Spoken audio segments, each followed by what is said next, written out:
भाग्यशाली हैं कि हम जिन मंदिर में आ गए हैं, हमारा भाग्य जगह है कि भगवान का दर्शन हो रहा है। हमने निश्चय ही करके मंदिर में प्रवेश किया है। हम भगवान अभिनंदन ना भगवान के चरणों में पहुंच गए। उनकी मुद्रा को हमने एक तत्व की निहारा, धन्य हो गए हम और उनके चरणों में नमस्कार किया,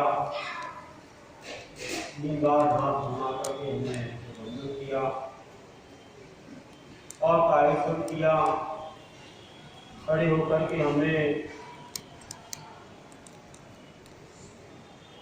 उनकी स्तुति पढ़ी, दर्शन पाठ, दर्शन देव आदि करते हुए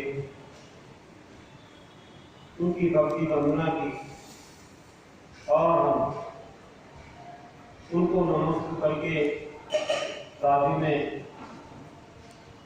काशीनाथ भगवान की देवी है, जहाँ पर पीतल धातु में अनेक घटनाएं विराजमान है और भी अनेक धातुओं की घटनाएं और यदि उनका हमने दर्शन किया। उसके बाकी वाली जो देवी में जो आसाम में जिन दिन विराजमान है, ऐसे 24 स्वरूपों को वर्णन किया और फिर हमने भगवान की प्रार्थना की और बाकी में देती है वह बहुत ही महान जन्मबिंदु काशीन देवी महावीर भगवान है, उनको वंदन किया। उनके बाकी में ही आसना भगवान है, उनको वंदन किया और बाजू जो भगवान जनीनाथ उनको वंदन। ऐसी उस बेटी ने दर्शन किए, नमस्कार किया, प्रतिज्ञा दी और फिर हम पहुँचे गुफा मंदिर में। हमने वहाँ काशनाथ को नमन किया, वंदन किया, अनेक दिव्यलिंग है उनका दर्शन किया, प्रतिज्ञा दी और सब कार्यक्रम आदि करके फिर हम ऊपर मंदिर पर पहुँच गए और वहाँ पर हमने आदिनाथ बाहुबली उनकी प्रतिमाओं का दर्शन किया, वंदन किया, आरती किया और बाजू में शांतिनाथ भगवान की देवी है, वहाँ भी हमने नमस्कार वंदना किया और बाजू में शंकर भगवान है, उनको भी हमने वंदन किया सब करके। और काशी की जो देवी है अनेक हमने हजारों वर्ष पुरानी प्रतिमाओं का दर्शन किया, वंदन किया और कार्य आदि करके और बाजू की देवी पहुंचे।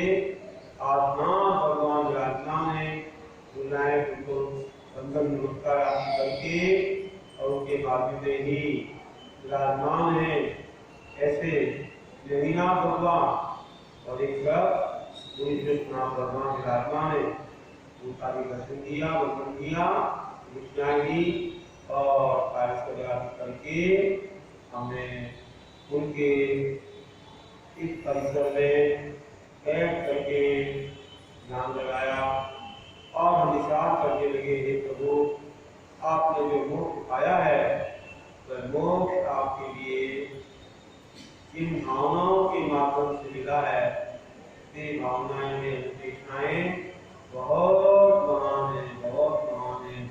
भावना बहुत नाशनी होती है और हमने भी इन भावनाओं का चिंतन प्रारंभ किया है अपने ज्ञान में। ये भगवान के संसार अद्भुत है, इस संसार में कोई भी पदार्थ शाश्वत नहीं है, जो भी पदार्थ है सब क्षणों है, इंद्रधनुष के समान चंचल है, बिजली के समान भी वे स्थिर हैं और इसी तरह से जितने भी पदार्थ हैं जब से ये उत्पन्न होते हैं उसी समय से पुराने होने लग जाते हैं। और ये जब ऐसे हैं जैसे कि पानी में एक पानी का बगुला होता है, ऐसे ही नष्ट हो जाते हैं। ऐसे पदार्थ में इनको मैंने अपना माना, कभी स्थिर माना, ये हमारी भूल रही। जहाँ पर मैं बैठा हूँ वही जमीन भी स्थिर नहीं है, कोई मकान या कोई चीज, ये शरीर भी स्थिर नहीं है। आज यहाँ भूमि है, कल नदी हो जाएगी, पर्वत हो जाएगा। जहाँ पर्वत में नदी है वहाँ कोई गांव बन जाएगा। ऐसा कोई किसी का भी अस्तित्व नहीं है। ये संसार सब कर्मों है, बदलता रहता है। इसलिए इस संसार को मैं इससे नहीं मानता, ना ही मैं इसे अपना मानता हूँ। ये सब चीजें नष्ट है। इसके बाद मैंने अचरण भावना का संकल्प किया कि प्रभु इस संसार में कोई सर्व नहीं, मरने से कोई बचाने वाला नहीं। जैसे शेर के सामने कोई गाय का बच्चा आ जाता है, भेड़ का बच्चा हिरण आ जाता है, उससे कोई बचाने वाला नहीं होता है। ऐसे जब मृत्यु आ जाती है उसके सामने कोई बचाने वाला नहीं है। हमारी ऊपर को कोई बचा नहीं सकता। इंद्र हो जाए, कोई भी हो, धर्मेंद्र हो, नागेंद्र हो, कोई भी हो, हमें नहीं बचा सकता। चक्रवर्ती बचा सकता है। अपनी आयु को हमें अपने कर्म की बंधुओं की भोगना पड़ता है। प्रकार से इसे जाना और शरण में से धर्म ही शरण है। कोई रक्षा करने वाला है, उसको मुक्ति मिल जाके हमको सुख शांति देता है। इस प्रकार हमने अशरण भावना का चिंतन किया। फिर इस संसार में हम अनादिकाल से बढ़ गए हैं। ये चतुर्गति संसार है, मनुष्यगति है, कभी देवगति होती है, कभी त्रियंश होते, कभी जगत में जाते हैं। ये संसार हमारा हमेशा चल रहा है। इसमें सुख प्राप्त हो रहे हैं और ये वस्तुएं भी हमारे साथ नहीं जाती है, हम अकेले जाते हैं और इसमें अपने कर्म के अनुसार हम निर्भर करते रहते हैं। इस संसार का कभी कभी नहीं हुआ है। जैसे बीज से वृक्ष और वृक्ष से बीज कौन पहले नहीं कर सकते, ऐसे कर्म और कर्म से गति और गति में शरीर इंद्रियां और विषय और आवेश के कर्मों का बंध और फिर गति ऐसा ही करता रहता है। इसका अंत तो आपके कर्म से ही होगा, तपस्या से होगा, त्याग से होगा। मुनिगण के सारे कर्मों को खपाएंगे और नए कर्मों को नहीं बांधेंगे, एक दिन हम मुक्त हो जाएंगे। ध्यान बीज को जलाने से जब नहीं होता है, ऐसे ध्यान के माध्यम से कर्म बीज को जलाने से संसार का अंत हो जाता है।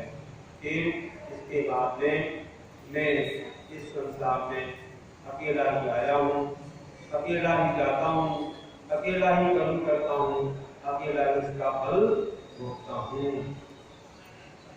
और इस संसार में मेरे कर्मों का जो फल मिलता है उसको कोई बांटने वाला नहीं आता है, मुझे अकेला ही भोगना पड़ता है। इस प्रकार में ज्ञान दर्शन गुण वाला हूँ, अकेला हूँ और वस्तु मेरी कुछ भी नहीं है।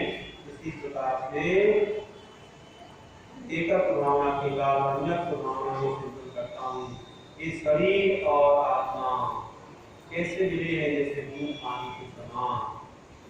जब दूध को तपाते हैं तो पानी निकल जाता है, ऐसे ही आत्मा को तपाने से तपस्या की आग में सारे कर्म जल जाते हैं और आत्मा मुक्त हो जाती है।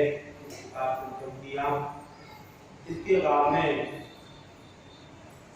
असुची भावना में ये शरीर मेरा अनेक ऐसे दिनों में पदार्थों से भरा हुआ है और इसमें रक्त मांस आदि सब है, इसमें सब धातुएं हैं, नम और द्वार बढ़ते रहते हैं। इस देह पर आने वाले सभी पदार्थ भी अशुद्ध हो जाते हैं। खाया हुआ जो पदार्थ है वो भी दुर्गंध युक्त हो जाता है। इस शरीर को कितना सजाया, सब कुछ किया, फिर भी ये मेरे साथ नहीं गया। ये तो एक अशुचि है, अपवित्र है, इससे मुझे मोह छोड़ना ही श्रेष्ठ है। इस प्रकार चिंतन किया। इसके बाद में मेरे चिंतन इस प्रकार का करने का विचार किया कि संसार में जो भ्रमण का कारण है वो वास्तविक है और वह विद्या प्रवृत्ति प्रणाम करता है और योग के माध्यम से होता है। तो मैं इन विद्या प्रवृत्ति प्रणाम करता योगों को मंगल स्वीकार से चाहता हूँ और नए कर्मों का आश्रय नहीं होगा तो मेरा यह पुराना कर्म समाप्त हो जाएगा और मैं इस संसार से मुक्त हो सकता हूँ। इसके लिए मुझे संवर आवश्यक है। संवर मुक्ति मुक्ति धर्म उपेक्षा परिचय से होता है। मैं जरूर करूँगा इसके माध्यम से मेरे कर्म रुकेंगे और कर्मों के रुकने से मैं आगे कर्मों का बंधन न होने से मैं संस्कार से मुक्त हो सकता हूँ और मुझे इसके लिए निर्जला भी करनी पड़ेगी। मुझे जब निर्जला करूँगा तपस्या के माध्यम से तो संवर पूर्वक निर्जला होने से पुराने कर्म सब खाली हो जाएंगे, नए कर्मों का आश्रय नहीं होगा तो मैं मोक्ष को पा सकता हूँ और इस प्रकार से मैं अपने जीवन में ऐसी भावनाओं को निरंतर गाता रहूंगा और मैं इस लोक में तीन लोक है।